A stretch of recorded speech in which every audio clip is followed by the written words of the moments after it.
Come to the last module. Module 6. This is video 1 and it's all about self-awareness.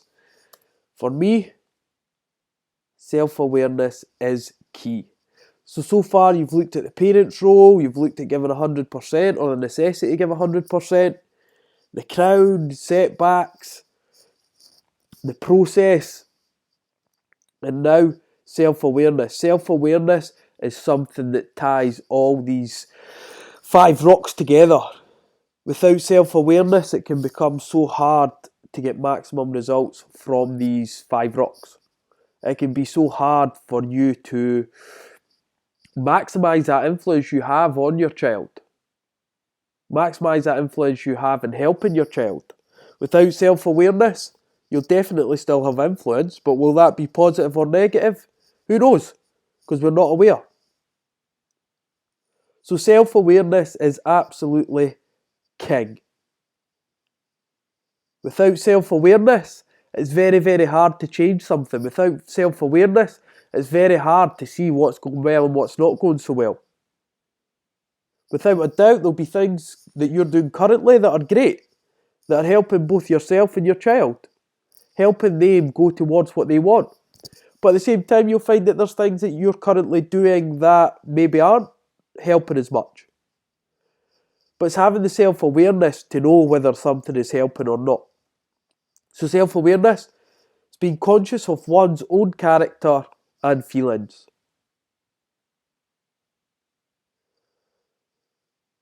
For some people, they don't want to be self-aware because they're scared of their reality. They are scared of what increasing self-awareness brings.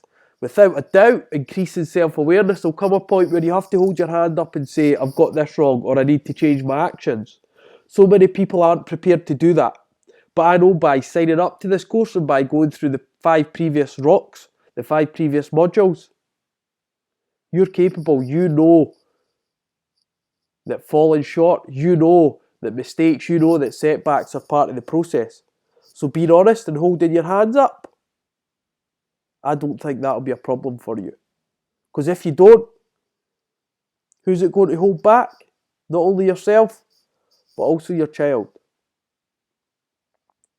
So be self-aware around the fact that no one is perfect. Every single person in life makes errors. Everybody in life makes happenings. You will. Your child will. Their coach will. The referee will. No one is perfect.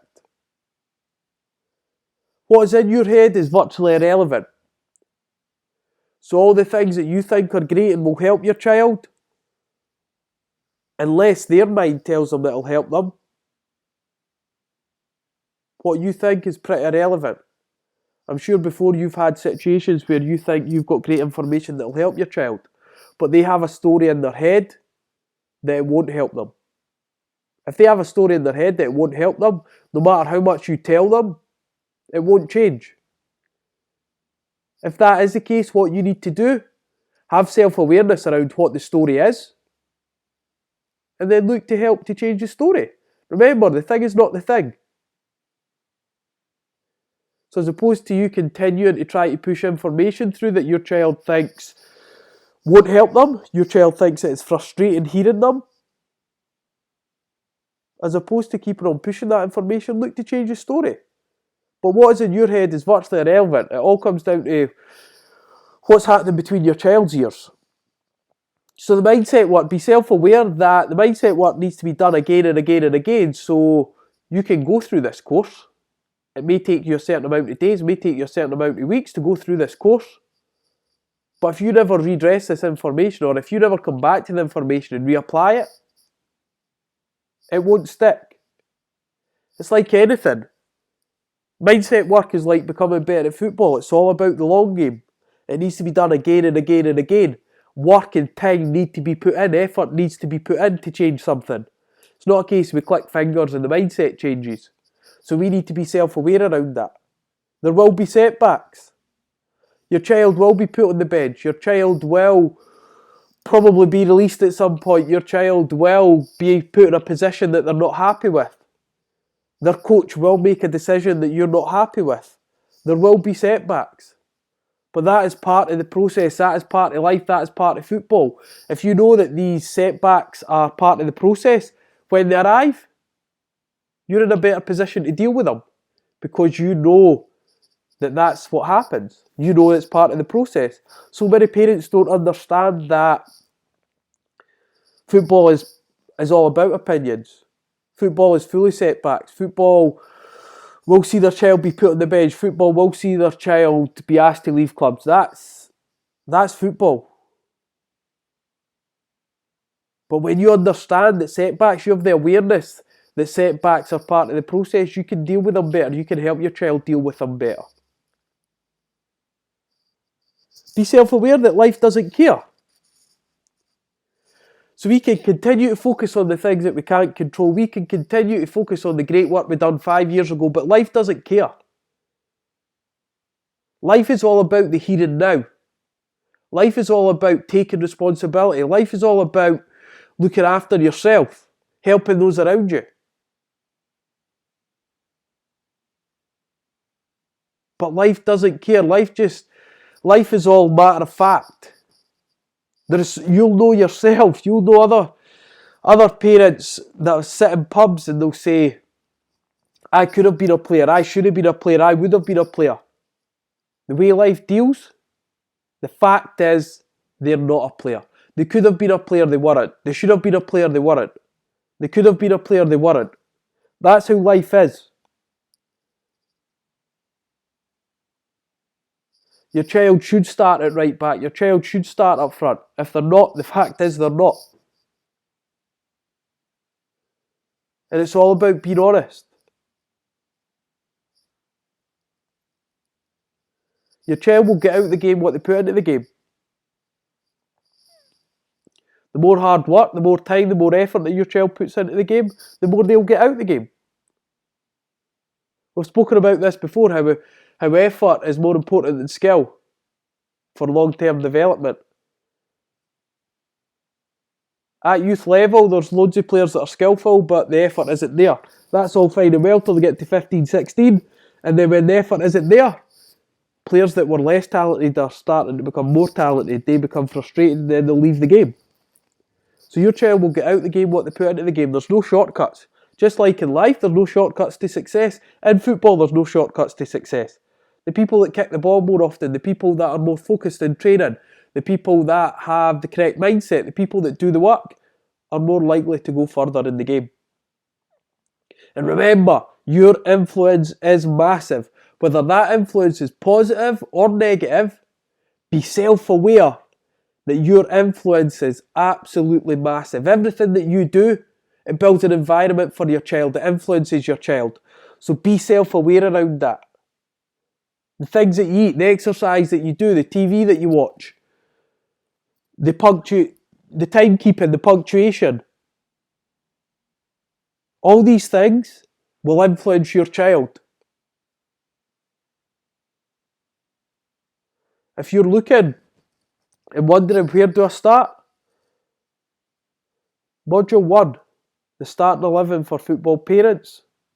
That's the perfect place to start for increasing your influence and making sure it's positive.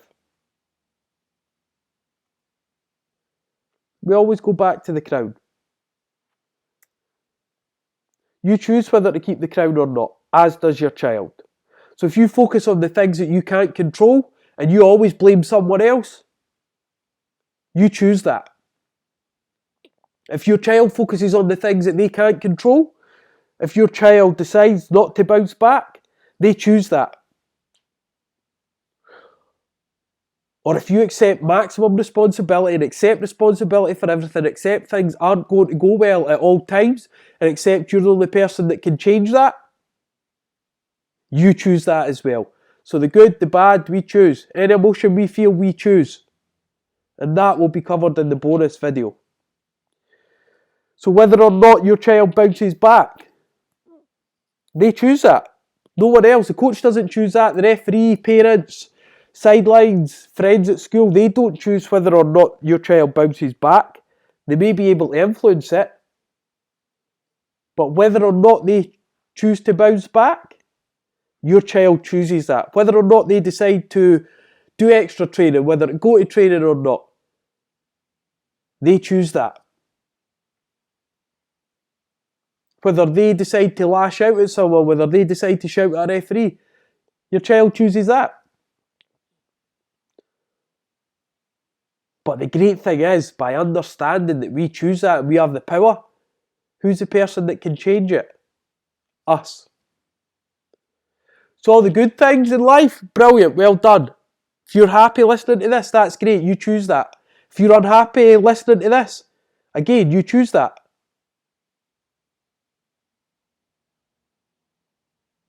But by accepting that responsibility, you're also accepting that you're the only person that can change that. That is where the power comes in. So the things that you say and do, having self-awareness around those things. So the things that you say, are you a positive person? Are the things that you say positive? Have self-awareness around that. Do you encourage? Do you help? So the things that you say, are they positive?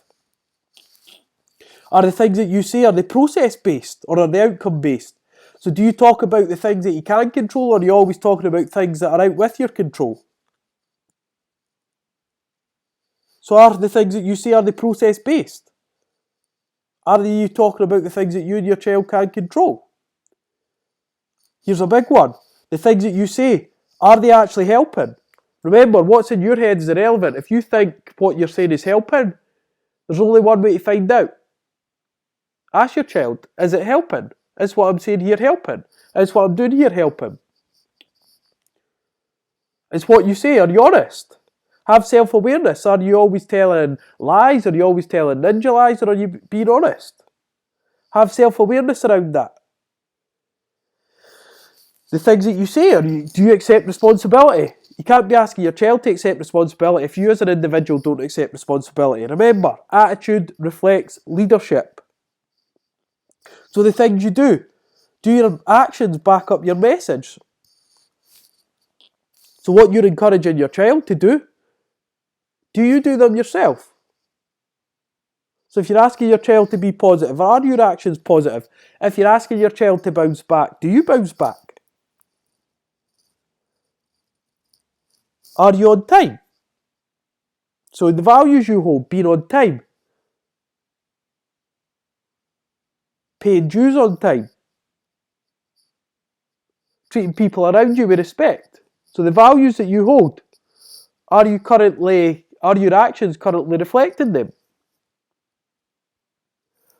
Do you hold your hands up?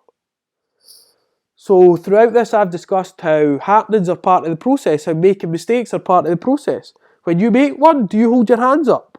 Or do you try to brush it under a carpet? And your actions, do they align with the starting 11 for football parents? Go back. Remember, we ripped 3 out and we took action against them. Are our actions consistently aligning with the starting 11 for parents? Build it gradually, build up gradually. The starting 11 for parents is a great place to start and to have self-awareness around what you're doing. So look at your actions then, look at the starting 11. Do they align? But building self-awareness and having that self-awareness is essential. But the things that you're self-aware around that are going well, do more of them. The things that aren't going so well, do less of them. But by having self-awareness, you can then change something. But the big thing is make the time.